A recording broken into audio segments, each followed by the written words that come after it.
Chapter 3: How to be a genuine fake. The cat has already been let out of the bag.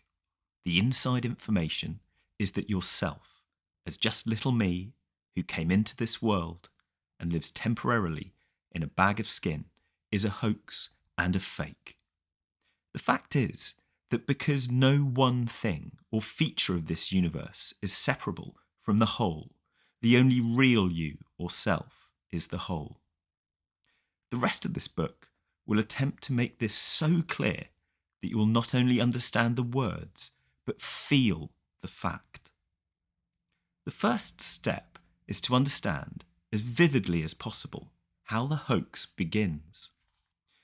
We must first look at the form and behaviour of the hoax itself. I have long been interested in trying to find out how people experience or sense their own existence. For what specific sensations do they use the word I? Few people seem to use the word for their whole physical organism. I have a body is more common than I am a body. We speak of my legs as we speak of my clothes, and I seems to remain intact even if the legs are amputated. We say I speak, I walk, I think, and even I breathe. But we do not say I shape my bones, I grow my nails, and I circulate my blood. We seem to use I for something in the body, but not really of the body, for much of what goes on in the body seems to happen to I in the same way as external events. I is used as the centre of voluntary behaviour and conscious attention, but not consistently. Breathing is only partially voluntary, and we say, I was sick, or I dreamed, or I fell asleep, as if the verbs were not passive, but active. Nevertheless, I usually refers to a centre in the body, but different peoples feel it in different places. For some cultures, it is in the region of the solar plexus. The Chinese Xin, the heart, mind, or soul, is found in the centre of the chest, but most Westerners locate the ego in the head, from which centre the rest of us dangles. The ego is somewhere behind the eyes and between the ears. It is as if there sat beneath the dome of the skull a controlling officer who wears earphones wired to the ears and watches a television screen wired to the eyes. Before him stands a great panel of dials and switches connected with all other parts of the body that yield conscious information or respond to the officer's will. This controlling officer sees sights, hears sounds, feels feelings, and has experiences.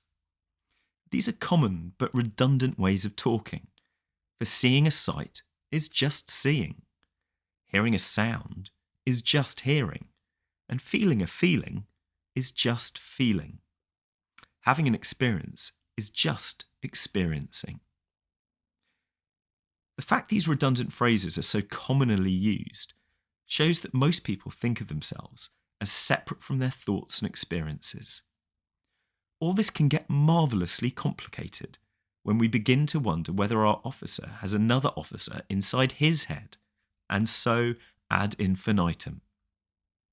There was a young man who said, "Though it seems that I know, what I would like to see is the I that knows me when I know that I know that I know." One of the most important items in our officer's equipment is his recording and filing system, the memory, which he constantly consults so as to know how to interpret and respond to his sensory input. Without this equipment, he could have no sensation of constancy, of being the same officer as he was seconds ago. Although memory records are much more fluid and elusive than photographic film or magnetic tape, the accumulation of memories is an essential part of the ego's sensation. It gives the impression of oneself, the officer, as something that remains while life goes by, as if the conscious self were a stable mirror reflecting a passing procession. This further exaggerates the feeling of separateness, of oneself changing at a pace so much slower than outside events, and inside thoughts that you seem to stand aside from them as an independent observer. But memories persist as the whirlpool persists. Conscious attention seems to scan them as computers scan their ever-cycling tapes or other storage mechanisms. Memory is an enduring pattern of motion, like the whirlpool, rather than an enduring substance like a mirror, a wax tablet, or a sheet of paper. If memories are stored in neurons, there is no standing aside from the stream of events, for neurons flow along in the same stream as events outside the skull. After all, your neurons are part of my external world, and mine of yours. All our insides are outside. They're in the physical world. But conversely, the outside world has no colour, shape, weight, heat, or motion without inside brains. It has these qualities only in relation to brains, which are in turn members of itself. Wherever people may feel that the ego is located, and however much or little of the physical body is identified with it, almost all agree that I am not anything outside my skin. As Shakespeare's King John says to Hubert, "Within this wall of flesh there is a soul counts thee her creditor." The skin is always considered as a wall, barrier, or boundary which definitively separates oneself from the world, despite the fact that this is covered with pores breathing air and with nerve ends relaying information. The skin informs us just as much as it outforms. It is as much a bridge as a barrier. Nevertheless, it is our firm conviction that beyond this wall of flesh lies an alien world, only slightly concerned with us, so that much energy is required to command or attract its attention, or to change its behaviour. It was there before we were born, and it will continue after we die. We live in it temporarily, as rather unimportant fragments, disconnected and alone. This whole illusion has its history in ways of thinking, in the images, models, myths and language systems which we have used for thousands of years to make sense of the world. These have had an effect on our perceptions, which seems to be strictly hypnotic.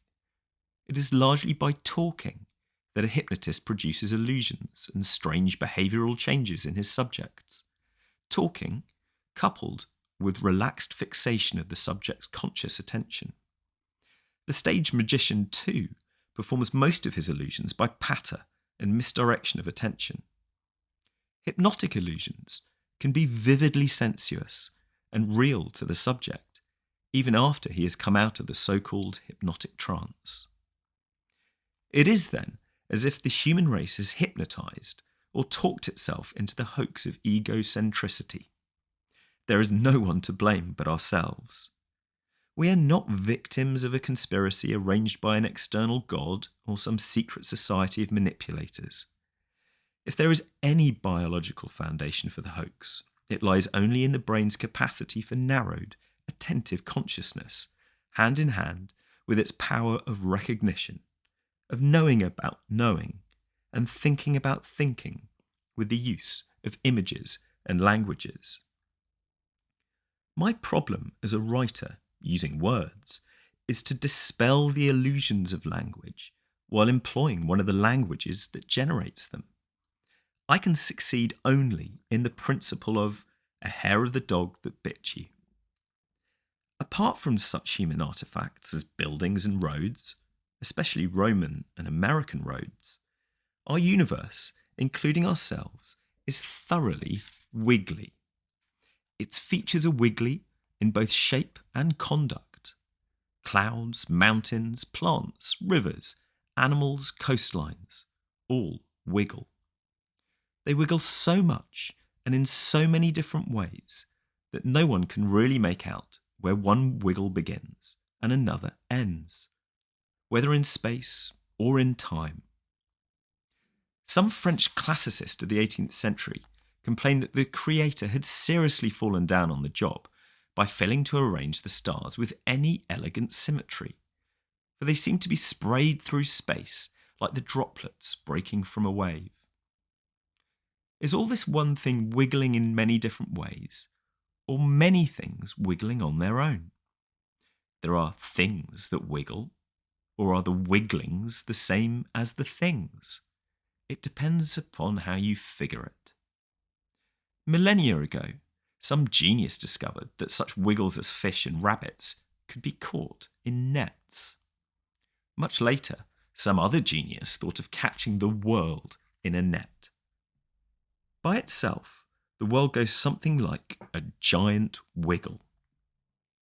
But now if you look at this wiggle through a net, the net has cut the big wiggle into little wiggles, all contained in squares of the same size.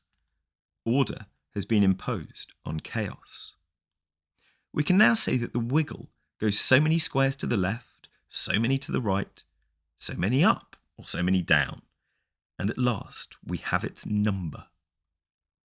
Centuries later, the same image of the net was imposed upon the world as the lines of both celestial and terrestrial latitude and longitude, as graph paper for plotting mathematical wiggles, as pigeonholes for filling, and as the ground plan for cities.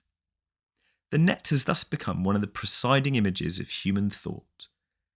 But it is always an image, and just as no one can use the equator to tie up a package, the real wiggly world slips like water through our imaginary nets.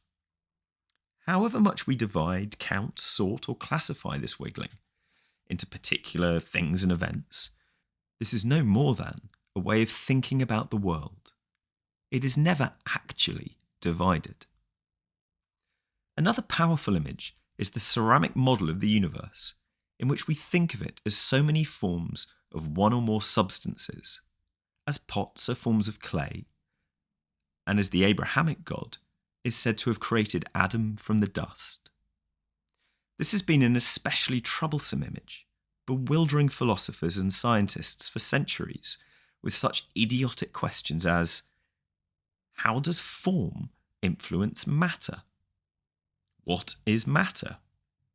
What happens to form when it leaves matter? How is it that mere matter has come to be arranged in orderly forms? What is the relationship between mind and body? Problems that remain persistently insoluble should always be suspected as questions asked in the wrong way, like the problem of cause and effect. Make a spurious division of one process into two, forget that you've done it, and then puzzle for centuries as to how to get the two back together. So with form and matter. Because no one ever discovered a piece of formless matter or an immaterial form, it should have been obvious that there was something wrong with the ceramic model. The world is no more formed out of matter than trees are made of wood.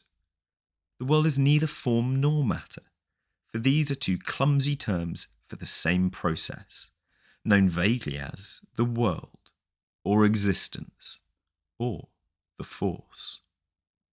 Yet the illusion that every form consists of, or is made of, some kind of basic stuff is deeply embedded in our common sense.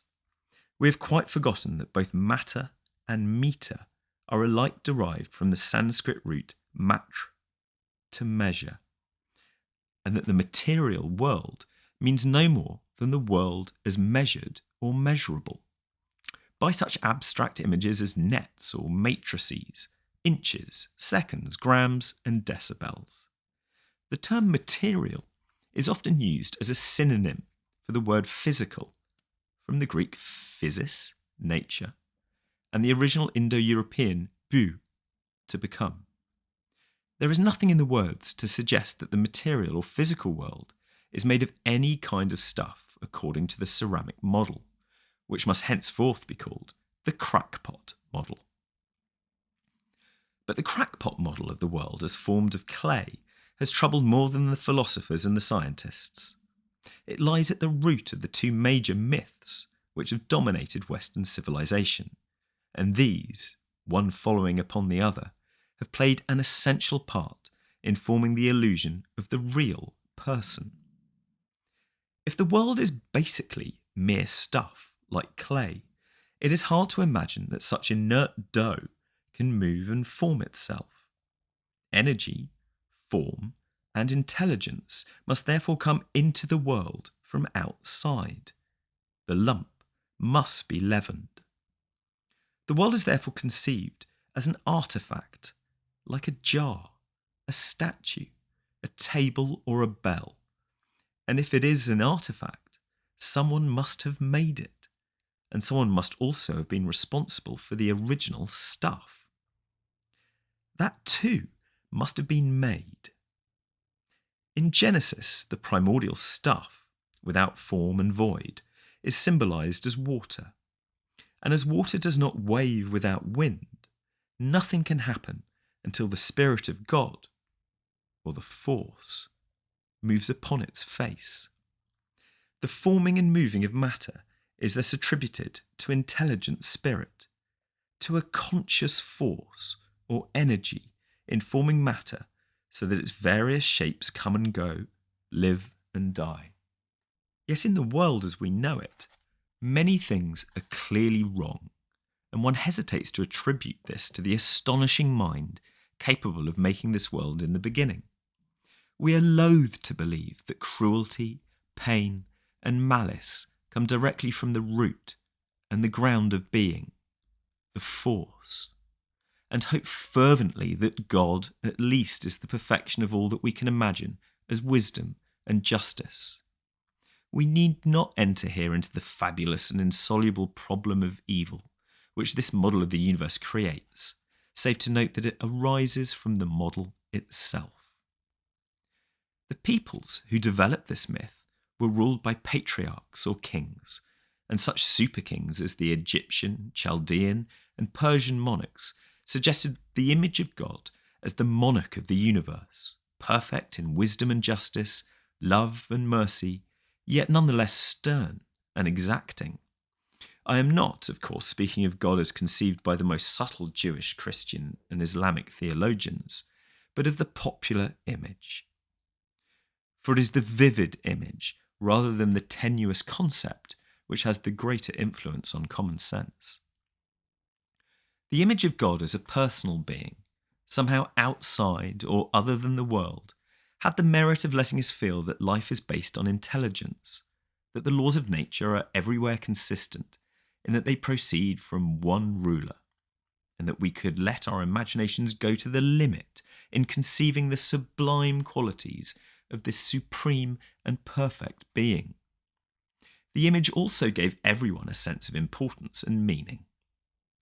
For this God is directly aware of every tiniest fragment of dust and vibration of energy, since it is just his awareness of it that enables it to be.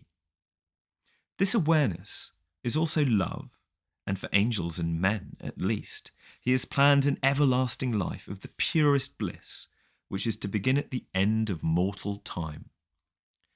But of course there are strings attached to this reward, and those who purposely and relentlessly deny or disobey the divine will must spend eternity in agonies as intense as the bliss of good and faithful subjects. The problem with this personal image of God was that it became too much of a good thing.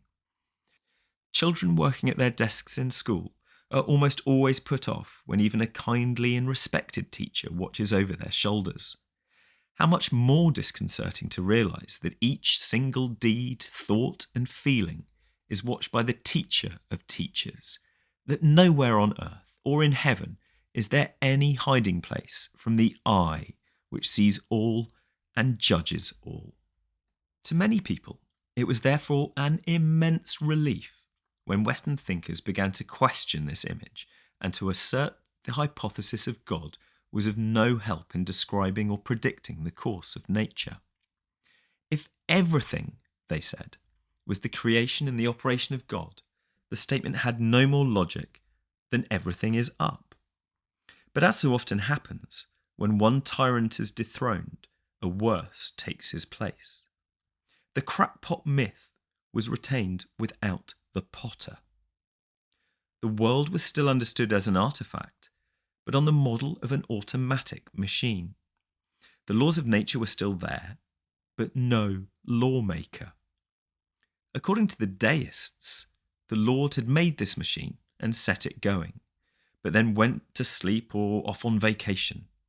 But according to the atheists, naturalists, and agnostics, the world was fully automatic.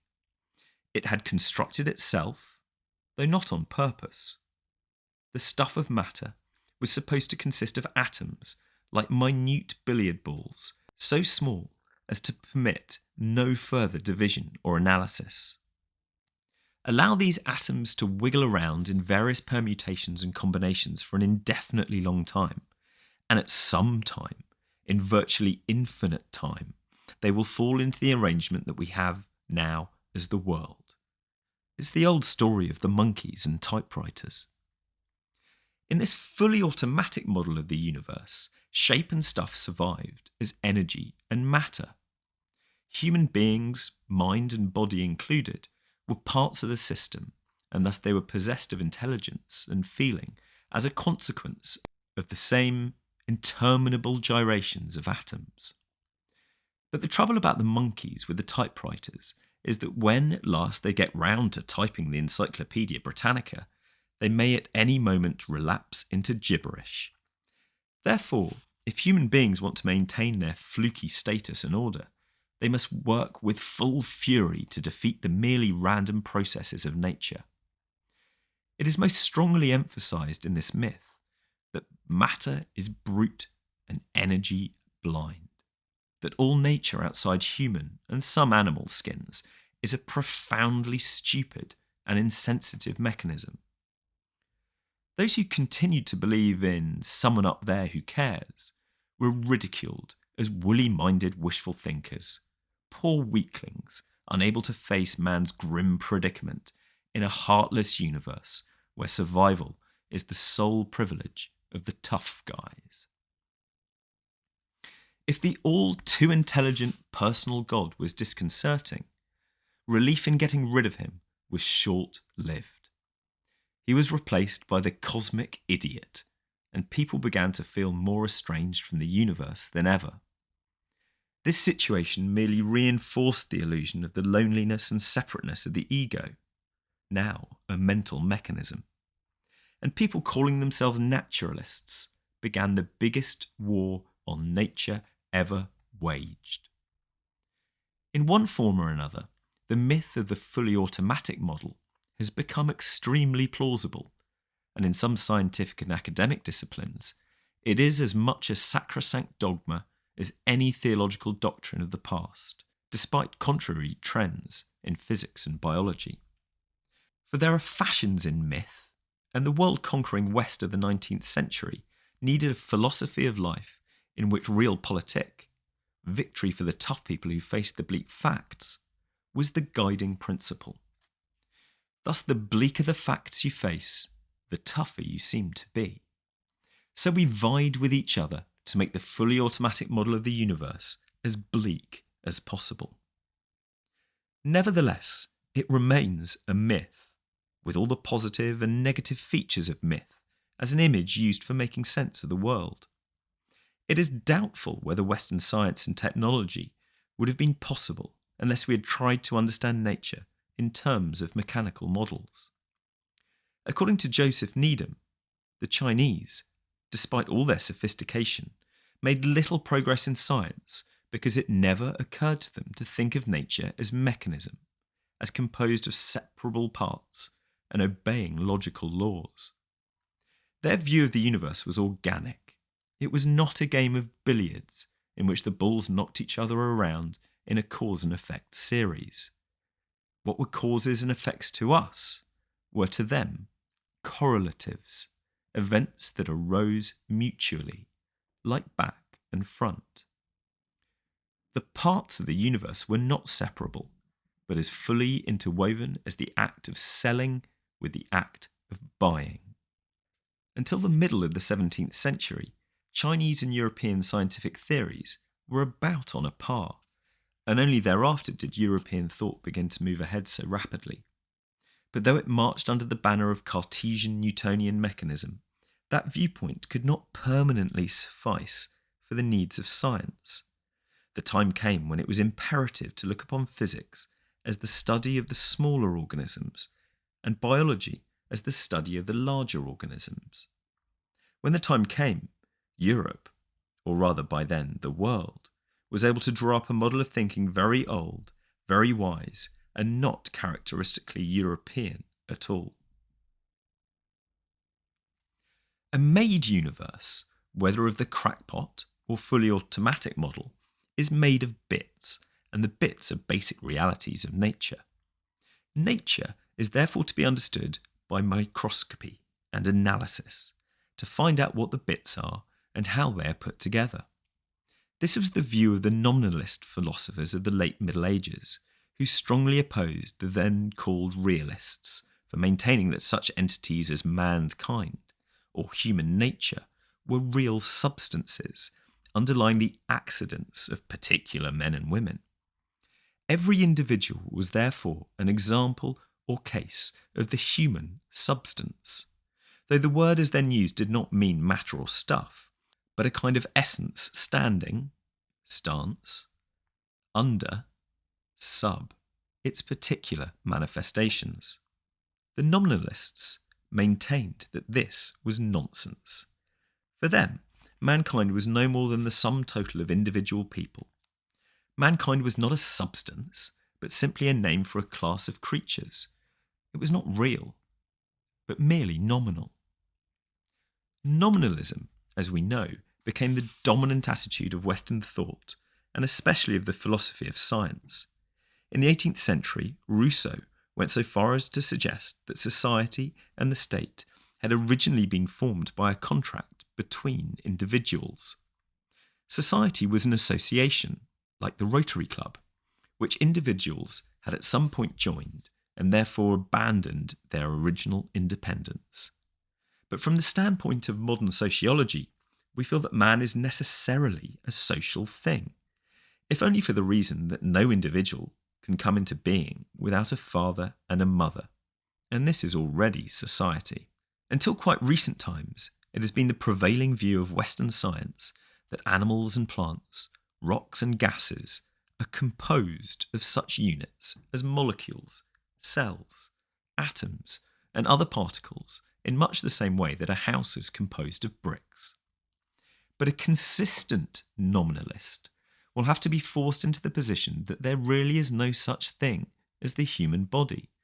There are only the particular molecules of which it is composed, or only the particular atoms, not to mention electrons, protons, neutrons, and so forth.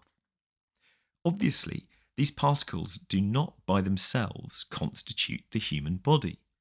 The whole is greater than the sum of its parts, if only for the fact that a scientific description of the body must take into account the order or pattern in which the particles are arranged and of what they are doing.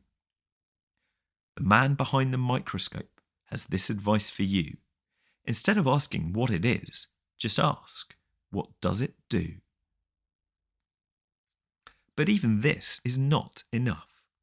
We must also ask, in what surroundings is it doing it? If a description of the human body must include the description of what it and all its parts are doing, that is, of its behaviour, this behaviour will be one thing in the open air, but quite another in a vacuum, in a furnace, or underwater. Blood in a test tube is not the same thing as blood in the veins, because it is not behaving in the same way. Its behaviour has changed because its environment or context has changed, just as the meaning of one and the same word may change according to the kind of sentence in which it is being used. There is a vast difference between the bark of a tree and the bark of a dog. It is not enough, therefore, to describe, define, and try to understand things or events by analysis alone, by taking them to pieces to find out how they are made. This tells us much, but probably rather less than half the story. Today, scientists are more and more aware that what things are and what they are doing depends on where and when they are doing it. If then the definition of a thing or event must include definition of its environment, we realise that any given thing goes with a given environment so intimately and inseparably that it is more difficult to draw a clear boundary between the thing and its surroundings. This then was the grain of truth in the primitive and unreliable science of astrology, as there were also grains of truth in alchemy, herbal medicine, and other primitive sciences. For when the astrologer draws a picture of a person's character or soul, he draws a horoscope. That is, a very rough and incomplete picture of the whole universe as it stood at the moment of that person's birth. But this is at the same time a vivid way of saying that your soul, or rather your essential self, is the whole cosmos as it is centered around the particular time, place, and activity called John Doe. Thus the soul is not in the body, but the body in the soul, and the soul is the entire network of relationships and processes which make up your environment, and apart from which you are nothing. A scientific astrology, if it could ever be worked out, would have to be a thorough description of the individual's total environment, social, biological, botanical, meteorological, and astronomical, throughout every moment of their life. But as things are, we define, and so come to feel, the individual in the light of our narrowed spotlight consciousness, which largely ignores the field or environment in which it is found. Individual is the Latin form of the Greek atom, that which cannot be cut or divided any further into separate parts. We cannot chop off a person's head or remove his heart without killing him, but we can kill him just as effectively by separating him from his proper environment. This implies that the only true atom is the universe, that total system of interdependent thing events which can be separated from each other only in name. For the human individual is not built as a car is built. He does not come into being by assembling parts, by screwing a head onto a neck, by wiring a brain to a set of lungs, or by welding veins to a heart. Head, neck, heart, lungs, brain, veins, muscles and glands are separate names, but not separate events, and these events grow into being simultaneously and interdependently. In precisely the same way, the individual is separate from his universal environment only in name. When this is not recognised, you have been fooled by your name. Confusing names with nature, you come to believe that having a separate name makes you a separate being. This is, rather literally, to be spellbound. Naturally, it isn't the mere fact of being named that brings about the hoax of being a real person. It is all that goes with it. The child is tricked into the ego feeling by the attitudes, words, and actions of the society which surrounds him. His parents, relatives, teachers, and above all his similarly hoodwinked peers. Other people teach us who we are. Their attitudes to us are the mirror in which we learn to see ourselves, but the mirror is distorted. We are perhaps rather dimly aware of the immense power of our social environment. We seldom realise, for example, that our most private thoughts and emotions are not actually our own. For we think in terms of languages and images which we did not invent, but which were given to us by our society.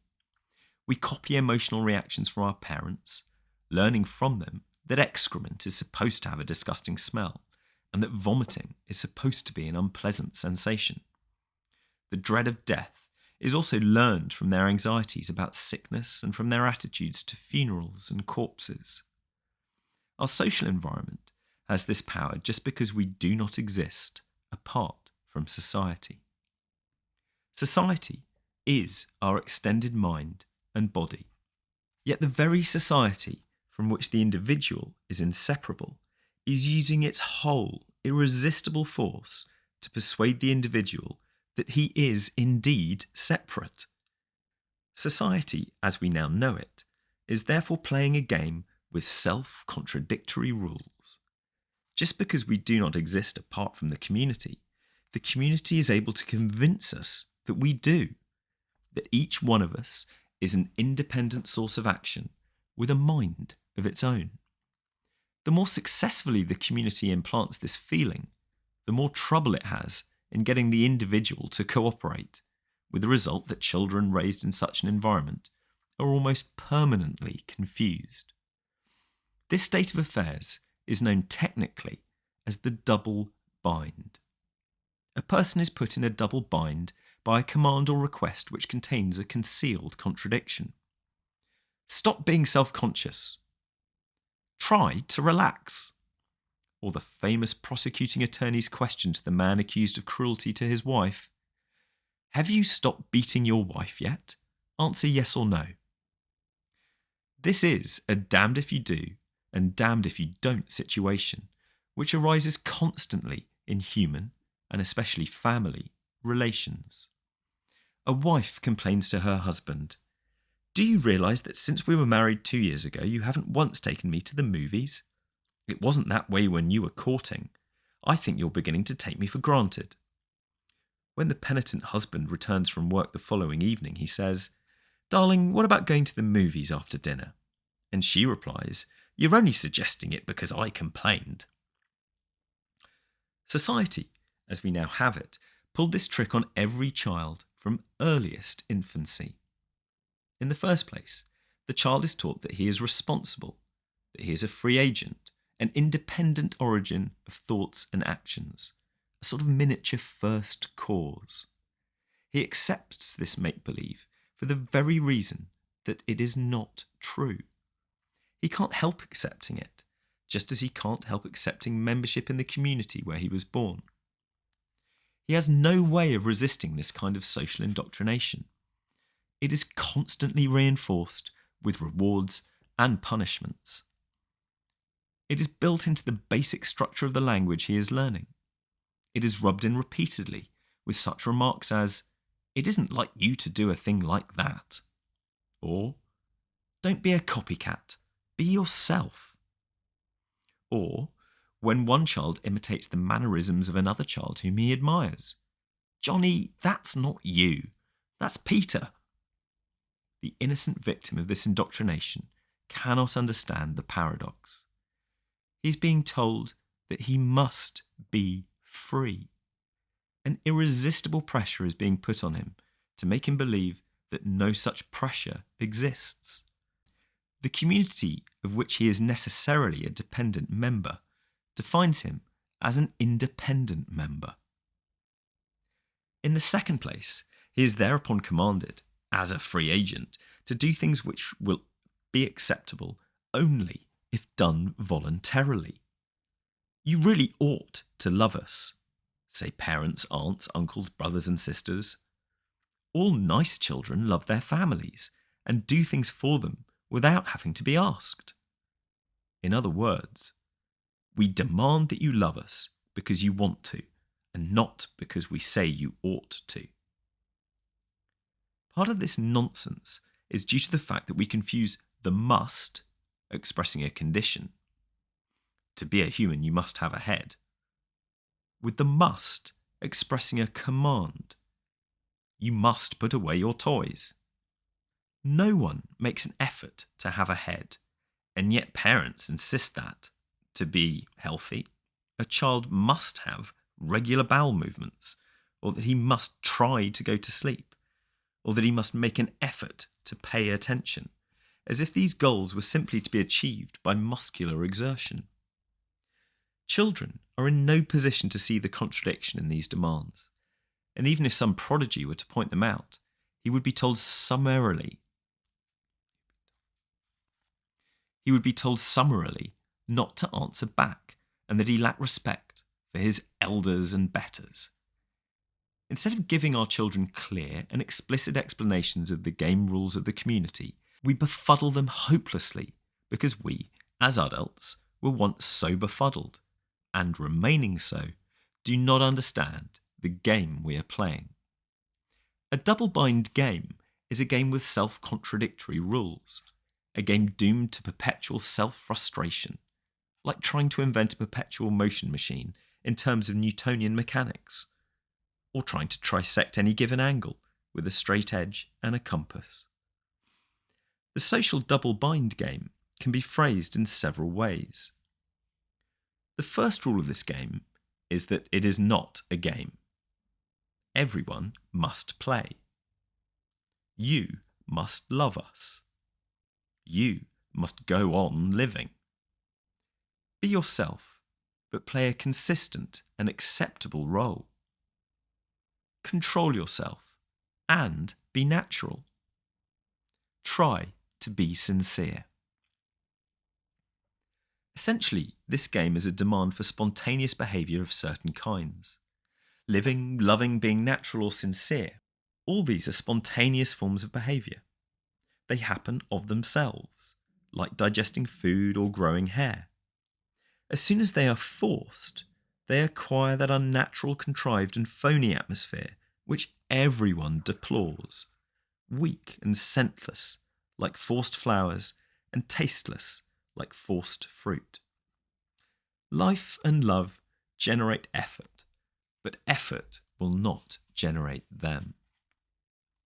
Faith, in life and other people and in oneself, is the attitude of allowing the spontaneous to be spontaneous in its own way and in its own time. This is, of course, risky, because life and other people do not always respond to faith as we might wish. Faith is always a gamble, because life itself is a gambling game, with what must appear, in the hiding aspect of the game, to be colossal stakes. But to take the gamble out of the game, to try to make winning a dead certainty, is to achieve a certainty which is indeed dead. The alternative to a community based on mutual trust is a totalitarian police state, a community in which spontaneity is virtually forbidden. A Hindu treatise on the art of government, the Arthashastra, lays down the rules of policy for the complete tyrant, describing the organisations of his palace, his court, and his state in such fashion as to make Machiavelli seem a liberal. The first rule is that he must trust no one and be without a single intimate friend. Beyond this, he must organise his government as a series of concentric circles composed of the various ministers, generals, officers, secretaries, and servants who execute his orders, every circle constituting a degree of rank leading up to the king himself at the centre, like a spider in its web. Beginning with the circle immediately surrounding the king, the circles must consist alternately of his natural enemies and his natural friends. Because the very highest rank of princes will be plotting to seize the king's power, they must be surrounded and watched by a circle of ministers eager to gain the king's favour. And this hierarchy of mutually mistrusting circles must go all the way out to the fringe of the web. Divide et impera. Divide and rule. Meanwhile, the king remains in the safety of his inmost apartments, attended by guards who are in turn watched by other guards hidden in the walls. Slaves taste his food for poison, and he must sleep either with one eye open or with his door firmly locked on the inside. In case of a serious revolution, there must be a secret underground passage giving him escape from the centre, a passage containing a lever which will unsettle the keystone of the building and bring it crashing down upon his rebellious court. The Arthashastra does not forget to warn the tyrant that he can never win.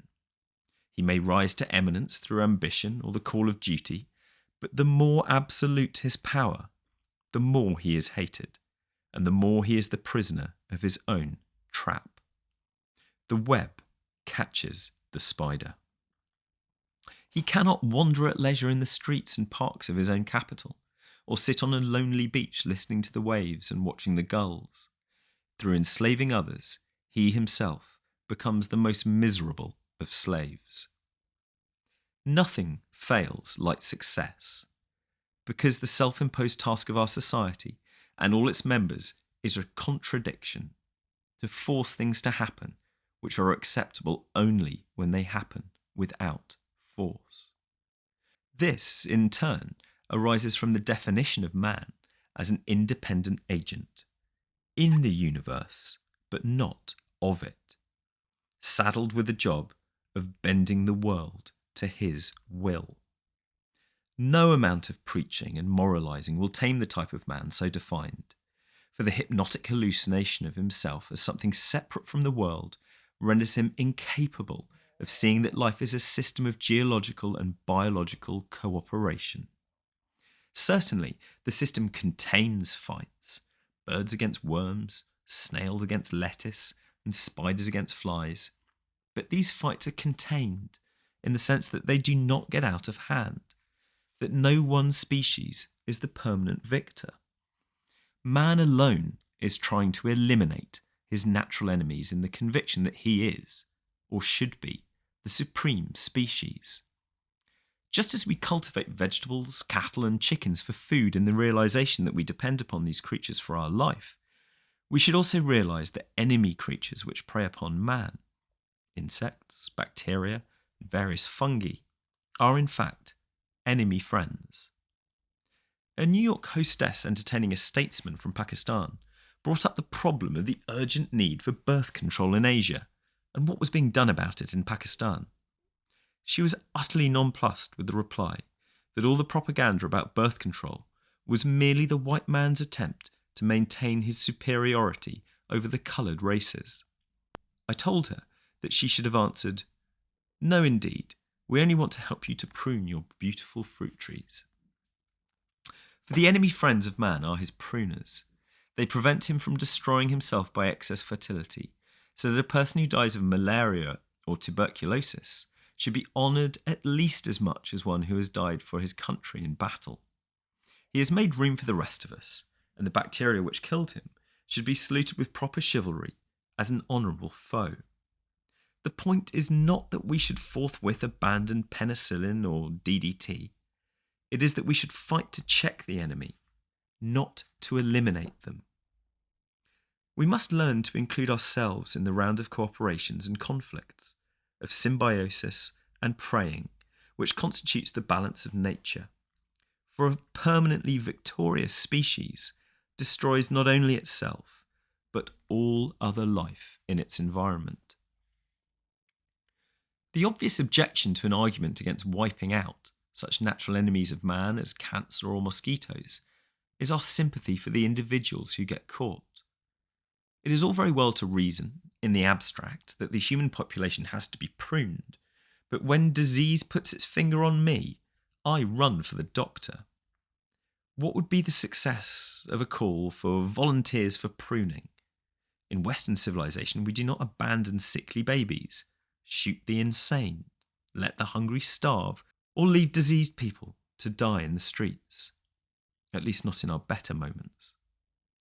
For the most sacred ideal of our culture is the right of every individual to justice, health, and wealth, or life, liberty, and the pursuit of happiness. To suggest that the personal ego is a hallucination seems to be an attack on this most sacred value, without which civilized people would fall back to the level of zombies or ants to become an organized mass where the particular person is expendable. During World War II, a friend of mine used to fly Chinese labourers over the hump to work on the south end of the Burma Road. The long flight was, of course, ideal for gambling, but since there was not enough cash between them to make the game interesting, the stakes were that the final loser should jump off the plane. No parachute. Our natural reaction is that such people aren't fully human, Like the families and servants of ancient kings who were buried alive with their deceased lord, they seem, as Thomas Mann suggested, to be faces with no back to their heads, mere masks, mere roles of no further use or meaning, bees without a queen. Whatever villainies the British may have committed in India, their Christian consciences balked at the practice of sati, which required a widow to commit suicide at her husband's funeral. Truly civilized people are, we feel, not faces on the sky, but fully enclosed heads containing souls, each one of infinite value in the sight of God. At one extreme, then, we have the sacred individual, the unique personal ego, separate from both nature and God, defined as such by a society which, almost in the same breath, commands him to be free and commands him to conform. At the other extreme is the zombie, the cog in the industrial collectivist machine, or the mere hand, as the factory worker is often called. If one believes that the personal ego is a natural endowment of all people, as distinct from a social convention, then the lot of the zombie is bleak indeed. For one sees him as a repressed and frustrated person, though his own society may never have defined him as such. However, there is a third possibility. The individual may be understood neither as an isolated person nor as an expendable humanoid working machine. He may be seen instead as one particular focal point at which the whole universe expresses itself, as an incarnation of the self, of the Godhead, of the Force, or whatever one may choose to call it. This view retains, and indeed amplifies, our apprehension that the individual is in some way sacred. At the same time, it dissolves the paradox of the personal ego, which is to have attained the precious state of being a unique person at the price of perpetual anxiety for one's survival. The hallucination of separateness prevents one from seeing that to cherish the ego is to cherish misery. We do not realise that our so-called love and concern for the individual is simply the other face of our own fear of death or rejection. In their exaggerated valuation of separate identity, the personal ego is soaring off the branch on which it is sitting, and then getting more and more anxious about the coming crash. Let it be clear, furthermore, that the ego fiction is in no way essential to the individual, to the total human organism, in fulfilling and expressing its individuality. For every individual is a unique manifestation of the whole force, as every branch is a particular outreaching of the tree. To manifest individuality, every branch must have a sensitive connection with the tree, just as our independently moving and differentiated fingers must have a sensitive connection with the whole body. The point, which can hardly be repeated too often, is that differentiation is not separation. The head and the feet are different, but not separate. And though man is not connected to the universe by exactly the same physical relation as branch to tree or feet to head, he is nonetheless connected by physical relations of fascinating complexity. The death of the individual is not disconnection, but simply withdrawal. The corpse is like a footprint or an echo, the dissolving trace of something which the self, the force, has ceased to do. If, then, the differentiation of individuals is of great value, on the principle that variety is the spice of life, this value is not going to be enhanced by a self-contradictory definition of individuality. Our society, that is, we ourselves, all of us, is defining the individual with a double bind, commanding them to be free and separate from the world, which they are not, for otherwise the command would not work.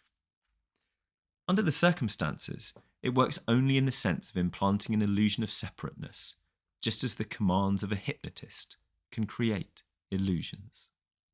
Thus bamboozled, The individual, instead of fulfilling his unique function in the world, is exhausted and frustrated in efforts to accomplish self-contradictory goals. Because they are now largely defined as a separate person caught up in a mindless and alien universe, their principal task is to get one up on the universe and to conquer nature. This is palpably absurd, and since the task is never achieved, the individual is taught to live and work for some future in which the impossible will at last happen, if not for them, then at least for their children. We are thus breeding a type of human being incapable of living in the present, and that is, of really living at all. For unless one is able to live fully in the present, the future is a hoax. There is no point whatever in making plans for a future which you will never be able to enjoy. When your plans mature, you will still be living for some other future beyond. You will never be able to sit back with full contentment and say, "Now I've arrived." Your entire education has deprived you of this capacity because it was preparing you for the future instead of showing you how to be alive now. In other words, you have been hypnotized or conditioned by an educational processing system arranged in grades or steps, supposedly leading to some ultimate success. First nursery school or kindergarten, then the grades or forms of elementary school, preparing you for the great moment of secondary school. But then more steps, up and up, to the coveted goal of university. Here, if you're clever, you can stay on indefinitely by getting into graduate school and becoming a permanent student. Otherwise, you are headed step by step for the great outside world of family raising, business, and profession. Yet graduation day is a very temporary fulfillment. With your first sales promotion meeting, you are back in the same old system, being urged to make that quota. And if you do, they'll give you a higher quota. And so progress up the ladder to sales manager, vice president, and at last president of your own show, about 40 to 45 years old. In the meantime, the insurance and investment people have been interested in your plans for retirement. That really ultimate goal of being able to sit back and enjoy the fruits of all your labours. But when that day comes, your anxieties and exertions will have left you with a weak heart, false teeth, prostrate trouble, sexual impotence, fuzzy eyesight, and a vile digestion. All this might have been wonderful if, at every stage, you'd been able to play it as a game, finding your work as fascinating as poker, chess, or fishing. But for most of us, the day is divided into work time and playtime, the work consisting largely of tasks which others pay us to do because they are abysmally uninteresting. We therefore work, not for the work's sake, but for money.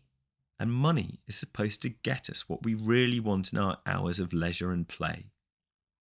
In the United States, even poor people have lots of money compared with the wretched and skinny millions of India, Africa, and China, while our middle and upper income groups are as prosperous as princes. Yet, by and large, they have but slight taste for pleasure. Money alone cannot buy pleasure, although it can help. For enjoyment is an art and a skill for which we have little talent or energy. I live close to a harbour packed with sailing boats and luxurious cruisers, which are seldom used, because seamanship is a difficult though rewarding art, which their owners have no time to practice.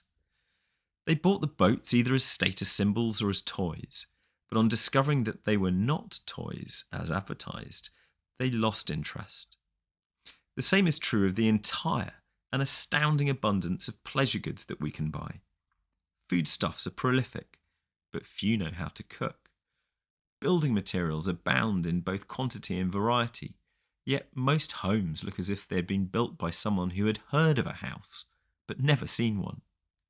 Silks, linens, wools and cottons are available in colours and patterns galore, and yet most men dress like divinity students or undertakers, while women are slaves to the fashion game with its basic rule, "I have conformed sooner than you." The market for artists and sculptors has thrived as never before in history, but the paintings look as if they had been made with excrement or scraps from billboards, and the sculptures like mangled typewriters or charred lumber from a burned down outhouse. This is not to be taken as a rejection of modern art in general, but only of that rather dominant aspect of it which claims that the artist should represent his time. And since this is the time of junkyards, billboards, and expensive slums, many artists, otherwise bereft of talent, make a name for themselves by the tasteful framing or pedestaling of objets trouvés from the city dump. We have untold stacks of recorded music from every age and culture, and the most superb means of playing it. But who actually listens? Maybe a few pot smokers. This is perhaps a Henry Millerish exaggeration. Nevertheless, it strikes me more and more that America's reputation for materialism is unfounded.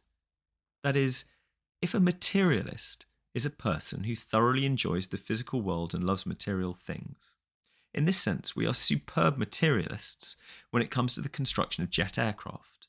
But when we decorate the inside of these magnificent monsters for the comfort of passengers, it is nothing but frippery. The explanation is simple. Most of our products are being made by people who do not enjoy making them, whether as owners or workers. Their aim in the enterprise is not the product, but money, and therefore every trick is used to cut the cost of production and hoodwink the buyer by colouring and packaging chicanery into the belief that the product is well and truly made. The only exceptions are those products which simply must be excellent for reasons of safety or high cost of purchase. Aircraft, computers, space rockets, scientific instruments, and so forth. But the whole scheme is a vicious circle. For when you have made the money, what will you buy with it? Other pretentious fakes made by other money-mad manufacturers? The few real luxuries on the market are imports from countries where craftsmen still take pride in their work. For example, the state of Oaxaca in Mexico produces some of the finest blankets in the world, and American buyers have been trying to import them in huge quantities. But no amount of money will give the relatively few craftsmen who weave them time to fill the order. If they want the order, they must begin to cheat and produce inferior blankets. The only solution would be to train hundreds of new craftsmen. But Oaxaca is just getting television and has for some time had public education, so what up-and-coming young person would want to waste his days weaving blankets? The poets and sages have, indeed, been saying for centuries that success in this world is vanity. The worldly hope men set their hearts upon turns ashes.